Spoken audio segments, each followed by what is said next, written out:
Hola a todos, bienvenidos de vuelta. Tenemos un nuevo video, un nuevo ejemplo que pues prácticamente quiero realizar paso por paso para pues seguir practicando esta parte de análisis de regiones para el cálculo de la función de distribución conjunta a partir de la función de densidad. Les recuerdo que en los videos anteriores hicimos el ejemplo del análisis sobre un rectángulo. De hecho, justamente aquí podemos observar justamente el ejemplo al cual estoy haciendo referencia. Ya analizamos paso por paso cada una de las regiones en las cuales se dividía toda, toda esta parte de la proyección en R2 y que a partir de esa proyección hacíamos el análisis de regiones para pues encontrar el cálculo de la función de distribución en cada una de las regiones que obteníamos. En el ejemplo anterior que están viendo en pantalla, obtuvimos 5 regiones, las cuales pues nos dedicamos a abordar el porqué y los cálculos asociados en cada uno de esos ejemplos. Pero ahora vamos a ver un nuevo ejemplo en particular que involucra otra región en particular. En caso de que necesiten ver los videos del ejemplo anterior, bueno, pues están en la lista de reproducción. También pondré el link a la primera parte de ese ejemplo, son 3 videos, y a partir de ahí, pues pueden verlo cuantas veces quieran. Vamos a aumentar un poquito la dificultad en este ejemplo en particular. Como reitero, ya no estamos analizando algo tan básico como un rectángulo, pasamos a aumentar un poquito la dificultad con un triángulo. Tenemos entonces el vector aleatorio, cuya densidad conjunta está dada por esta fórmula. En caso de que no lo recuerden o en caso de que este sea el primer video que estén viendo, eh, voy a aclarar de nueva cuenta que la finalidad de estos videos es dejar asentado completamente el análisis de regiones, dejar las bases para entender esta dinámica, para saber cómo hacer el análisis sobre regiones y así poder hacer los cálculos pertinentes. Es por eso que no estoy utilizando pues funciones que sean sumamente complicadas o sumamente robustas, de tal manera que las integrales sean todo un desafío. Eso es lo que no quiero en estos ejemplos en particular. Entonces tenemos la función de densidad conjunta, como pueden observar aquí, donde pues lo único que estoy diciendo es que los puntos X y Y, donde la función de densidad va a tomar este valor, es sobre esta región que llamé T o tau, como lo quieran llamar, donde tau o T es el triángulo con vértices en los puntos 2,0, 1,0 y 0,0. Nos piden calcular la función de distribución conjunta, f mayúscula de XY, para todo punto en R2. Ya había hablado un poquito acerca de la formalidad que implicaba el realizar este tipo de cálculos. Debemos de encontrar una expresión de la función de distribución para todo R2. Entonces, lo primero que podemos hacer, a diferencia del ejemplo anterior donde ya tenía exhibida la gráfica desde un inicio, pues aquí, como pueden observar, a diferencia del caso anterior, no nos están dando una región, voy a volver rápidamente, no nos están dando una región como la que tenemos aquí en pantalla exhibido. No nos están diciendo propiamente que la X se mueve en el intervalo del 0 al 2 y la Y se está moviendo en el intervalo del 0 al 1.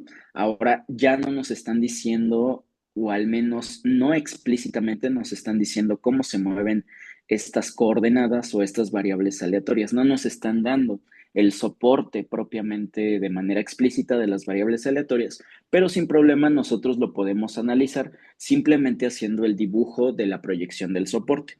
Si nosotros hacemos dicho dibujo, y aquí pues quiero que vean que se puede hacer a mano, no necesitamos propiamente un graficador, a menos que la región que necesitamos graficar sí sea muy complicada, pero en este caso en particular, como es un simple triángulo, podemos identificar estos 3 puntos que son los vértices y como pueden observar, yo simplemente estoy graficando dicho triángulo, ¿vale?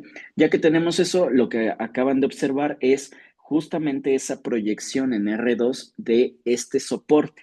Aunque vuelvo a lo mismo, a diferencia del caso anterior, este soporte ya no es tan explícito para nosotros en decirnos cómo es que se mueven las variables aleatorias, qué valores toman las variables aleatorias, o si lo queremos ver geométricamente, no nos están diciendo explícitamente por dónde se están moviendo las dos coordenadas X y Y. Sin embargo, ya que tenemos este dibujito asociado, el contestar esa pregunta se vuelve muy sencillo simplemente bajo una visualización. Para esto, observemos que el eje horizontal es el que yo le estoy llamando el eje de las X's, y entonces vamos a decir, bueno, horizontalmente creo que es obvio para todos que prácticamente horizontalmente nos estamos moviendo de 0 a 2. Y entonces en ese sentido nosotros podríamos poner como una notita aparte, podríamos decir que bueno, X se mueve en el intervalo del 0 al 2. Así lo podríamos hacer. ¿Qué pasa con las yes? Con las yes es un poquito más complicado de decir, porque una primera idea que nosotros podríamos tener es que si nosotros observamos el movimiento vertical, cómo nos podemos mover verticalmente, la primera idea que tendríamos análoga a lo que acabamos de hacer es que justamente las yes se muevan en el intervalo del 0 al 1. Y entonces el error que podríamos cometer sería afirmar justamente eso que estoy diciendo, que la Y se mueve de 0 a 1, lo cual ya desde ahí podría ser un error bastante grave porque si nosotros pensamos en que las coordenadas se mueven en estos valores, en estos intervalos, realmente no estaríamos analizando un triángulo como tal. Si se dan cuenta, caeríamos en el caso anterior en el cual estaríamos pues prácticamente analizando todo este rectángulo y estaríamos diciendo que todo este rectángulo tiene probabilidad o provee probabilidad cuando realmente eso no es cierto. Es bastante obvio en ese sentido que si nosotros observamos, solamente la parte que provee probabilidad de todo este rectángulo es esta parte. Este triángulo superior que se está formando está en blanco. Entonces, nosotros hacer esta idea de que las coordenadas se mueven en estos intervalos es erróneo. ¿Dónde está el error?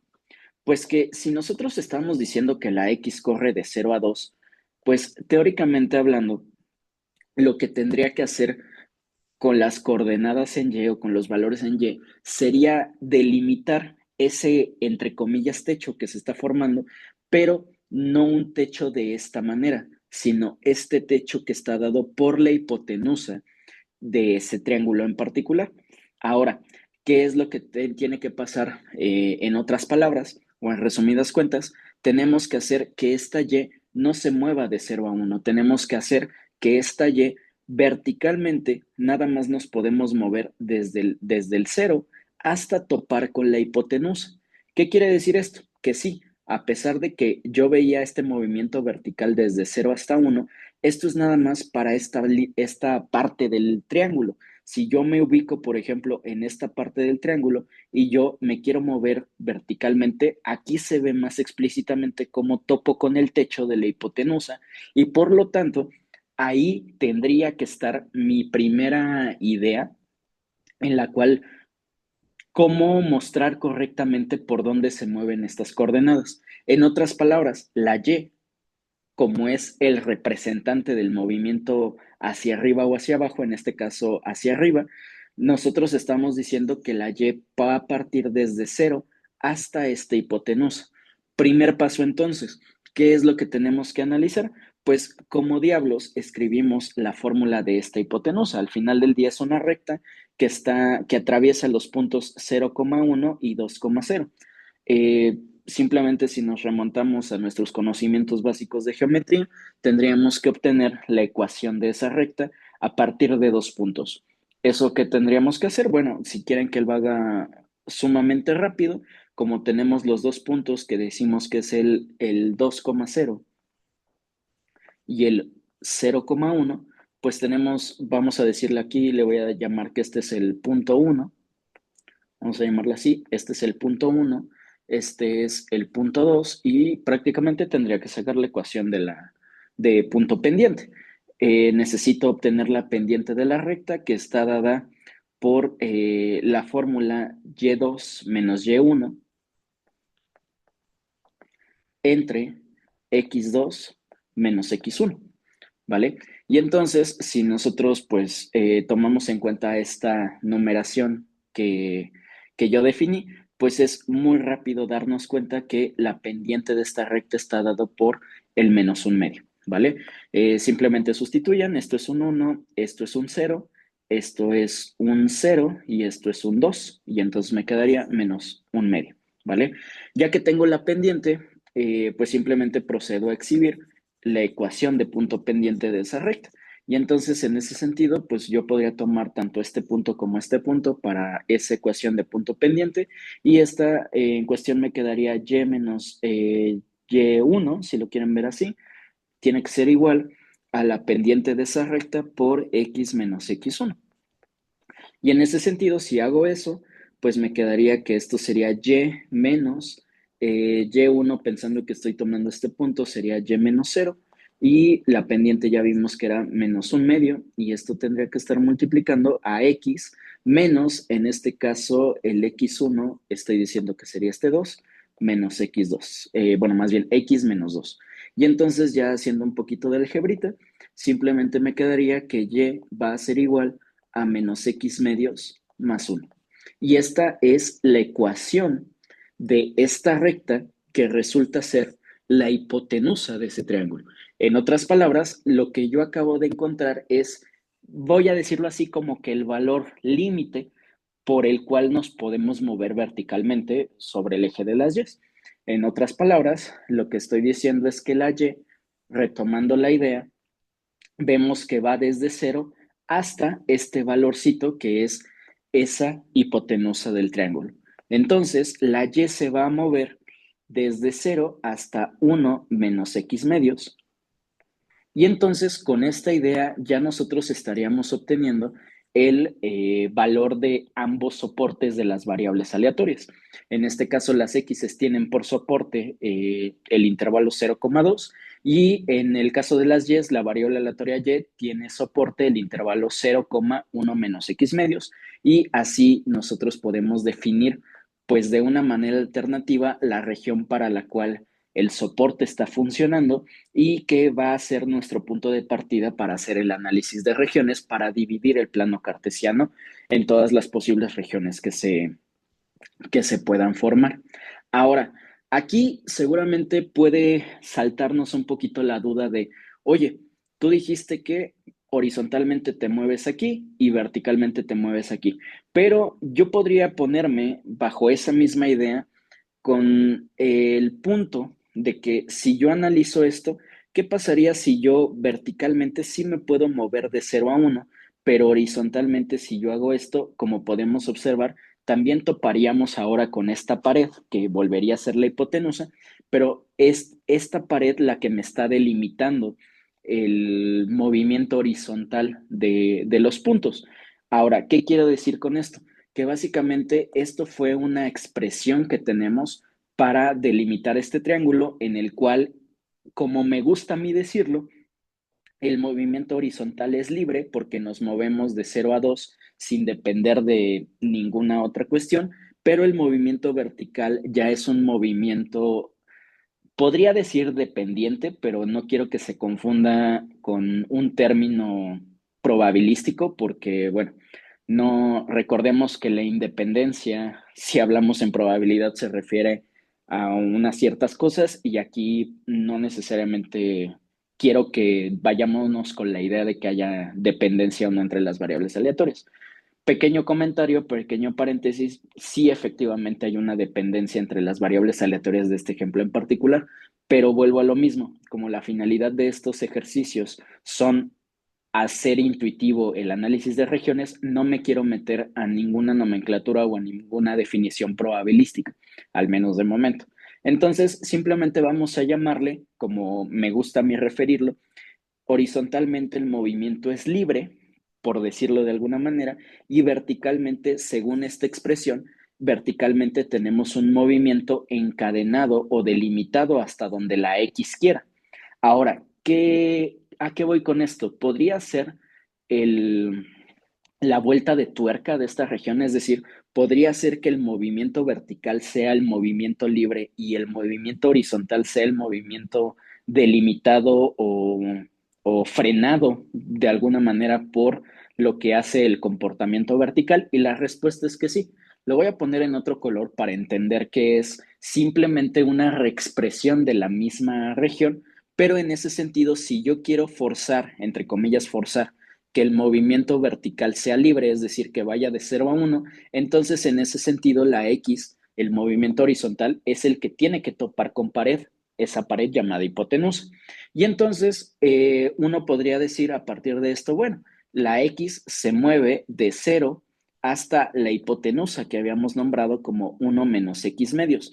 Pero esto sería erróneo porque si se dan cuenta, aquí habría una especie de redundancia y básicamente una cuestión ilógica de que como la X se está moviendo de acuerdo a un valor que depende de la misma X. O sea, ahí hay una redundancia que pues básicamente puede hacer que truene todo esto. ¿Cuál es la respuesta para evitar este sentido? No es que propiamente no pueda, o más bien no es que el movimiento horizontal no esté delimitado por esa hipotenusa, sino que de alguna manera yo tengo que reexpresar esta hipotenusa, pero ahora en términos de la Y, para que no haya esa incongruencia que acabamos de ver exhibida. En ese sentido, la mecánica es muy sencilla. Si ya sabíamos que esa recta era Y igual a 1 menos, perdón, a 1 más, no, ¿qué estoy diciendo? A 1 - X medios, disculpen. Entonces, simplemente hay que despejar a la X de esta ecuación para tener la expresión de la hipotenusa, pero ahora en términos de Y. Si nosotros hacemos ese despeje, es claro y bastante directo que la X sería 2 menos 2Y, ¿de acuerdo? Si no me creen, hagan las cuentas por su cuenta, valga la redundancia, y tienen que llegar a esta cosa. Conclusión, esta recta y esta recta son las mismas, solamente que esta recta está en términos de las X y esta recta está en términos de las Y. Entonces, ¿qué es lo que estoy diciendo? La X, como pueden observar, se mueve desde 0, según lo que tengo aquí, hasta este valor que topa con pared llamado 2 menos 2Y. Y entonces lo que acabo de hacer aquí es simplemente encontrar una forma alternativa en la cual nosotros podemos expresar este triángulo.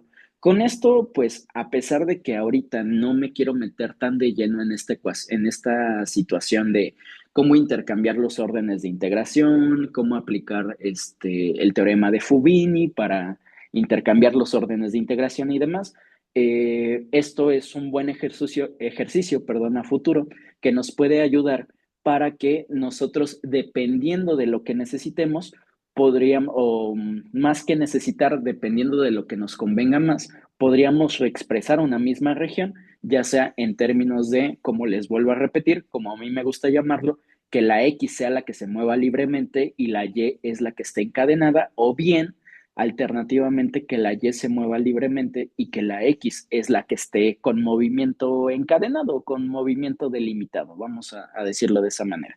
En todo caso, esta región y esta región son la misma, solamente que expresadas de distintas maneras. Con esto, cabe aclarar que no he hecho ningún análisis de regiones, o al menos no he hecho el análisis de todas las regiones sobre las cuales se divide todo mi plano cartesiano. Lo único que he hecho es encontrar una forma de expresar este triángulo de tal manera que no nos quedemos simplemente con la idea de que es el triángulo con vértices tal, tal y tal, sino que ya tenemos una expresión matemática adecuada que es la que al final del día nos va a servir para realizar la integración de manera correcta. Habiendo dicho eso, de momento yo me voy a quedar, podría quedarme con cualquiera de las dos. Yo me voy a quedar personalmente con esta que estaba en verde, que es la primera que encontramos, pero la realidad es que una vez que dominemos como toda esta situación del orden de integración, la manera de la reexpresión de las regiones y demás, la realidad es que no hay decisión correcta, simplemente es dos visiones alternativas de la misma región. ¿Vale? Habiendo dicho eso, ahora sí, ¿cómo vamos a proceder a hacer todo este análisis de regiones? Si se acuerdan, en el ejemplo anterior, el rectángulo, lo que hacíamos, voy a volver rápidamente a esa parte, En el rectángulo lo que hacíamos era graficar esta parte que era el soporte y de ahí punteábamos la idea de cuál es la pared de valores hasta donde llega la X, cuál es la pared de valores hasta donde llega la y a partir de ahí pues hacíamos esta delimitación de regiones, de subregiones, si lo queremos ver de esa manera. Aquí pues de alguna manera podríamos hacer lo mismo bajo la misma premisa. Eh, Cabe aclarar que sí tengo la gráfica ya un poquito más estética, pero también estoy haciendo esto intencionalmente para que vean cómo es que cada uno de nosotros lo podríamos hacer sin la necesidad propiamente de recurrir a una computadora para hacer el gráfico.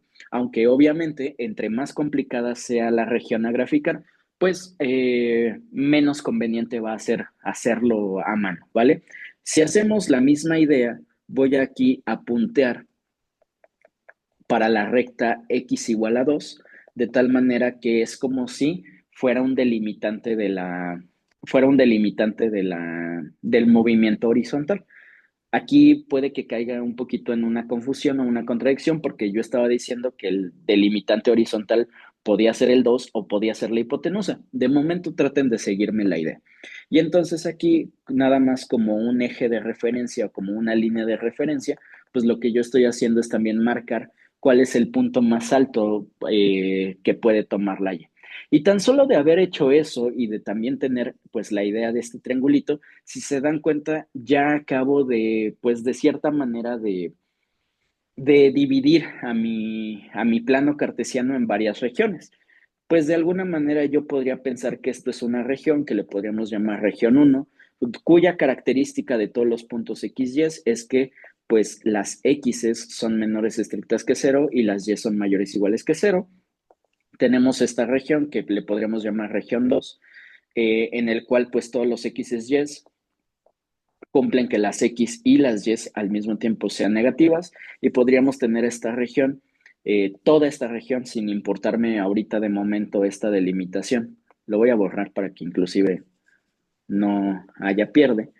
Sin importarme esa delimitación, pues yo podría considerar toda esta región como la región 3, cuya característica principal es que todos los puntos X y Y cumplen con ser mayores o iguales que cero y Y resultan ser negativos. En ese sentido, y por las razones que ya había explicado en el ejemplo anterior, que tienen que ver un poquito con intuición probabilística, yo le voy a llamar a estas tres subregiones como región 1, porque al final del día el valor que va a tomar la función de distribución en las tres regiones va a ser el mismo, entonces lo voy a considerar como una sola región. Pero ahora, ¿qué es lo que está pasando? Si ustedes observan, si le llamamos a esto región uno, aquí tenemos una región 2 que sería pues justamente todo ese triángulo que es el soporte de las variables aleatorias. Pero no solamente eso, vean que por encima y gracias a las líneas punteadas, vean que básicamente aquí estoy tomando en cuenta una tercera región que le voy a llamar región 3. Y no solamente eso, también tenemos esta región, también tenemos esta región, a la cual yo les puedo llamar región 4. Vamos a llamarle a esta región 5. Y es claro que la región que me falta, que está como en este subcuadrante que se forma, pues prácticamente me haría una sexta región. Y entonces, esa es la idea básica en la cual nosotros podemos empezar a identificar las regiones sobre las cuales vamos a estar trabajando. Vuelvo a repetir un punto importante que había mencionado en el ejemplo anterior.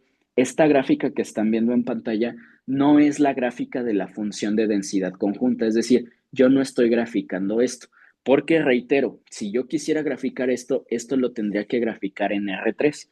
Lo único que estoy graficando es la proyección, es decir, como que la sombra de la gráfica de la función de densidad, pero sobre su soporte. Eso es lo que estamos observando aquí. En fin, vamos a ver entonces, ya de una manera un poquito más estética, esperando que se haya entendido todo hasta este momento, vamos a ver de manera un poquito más estética cómo me va a quedar todo el plano cartesiano R2 dividido en las regiones que acabo de mencionar. Aquí en la pantalla, como pueden observar, ya estoy teniendo completamente, de una manera un poquito más estética, la delimitación de todas las regiones que vamos a analizar para calcular la función de distribución en cada una de ellas. Pueden observar toda esta región en gris, que son las tres regiones que les acababa de mencionar, que las voy a considerar como una sola, porque la función de distribución va a valer lo mismo en toda esa región. Entonces tenemos la región gris, que yo le voy a llamar pues convenientemente región uno. Tenemos la región del triángulo, que es lo que anteriormente había dibujado en rojo, pero ahora está en morado. A esto le voy a llamar región 2. La parte por encima, ese triangulito que se formaba, que yo le había llamado región 3, que ahora está pues en este color naranja. Vamos a tener la región 4, que es esta región como en azul. Esta versión, perdón, esta región, quinta región, que es la parte rosa, púrpura, y finalmente esta sexta región, la cual pues corresponde a ese cuadrante, que ese subcuadrante que habíamos mencionado, que básicamente está delimitado ahora por esta región verde. Y disculpen aquí, tendría que ser sexta región, no quinta región. Ya que tenemos eso, pues ya podemos proceder a hacer el análisis de regiones. Lo único que voy a hacer aquí, simplemente para no perder de vista, va a ser volver a poner ambas expresiones de ese triangulito. Recordemos que si queríamos que el movimiento horizontal fuera el movimiento libre, pues las X van de 0 a 2, pero esto obliga a que las Y solamente se puedan mover verticalmente hasta donde me deje la hipotenusa. O bien, si yo quiero que el movimiento vertical sea el movimiento libre, eso pues de alguna manera obliga a las X a moverse horizontalmente hasta donde lo permita la hipotenusa, pero vista desde esta manera. Entonces, son las dos formas en las cuales ya escribí a esta región. Ojo, estas dos cosas simplemente hacen referencia a esta parte, ¿vale? Pero el plano cartesiano se dividió en todas estas regiones. Entonces, ya que tenemos eso, pues nosotros podemos proceder a hacer el análisis de las regiones para, bueno, más bien, podemos proceder a centrarnos en cada una de las regiones en particular para realizar el cálculo de la doble integral, tal y como lo hicimos en el ejemplo anterior, y ver de qué manera hacemos todo eso. Pero bueno, eso lo veremos en los siguientes videos.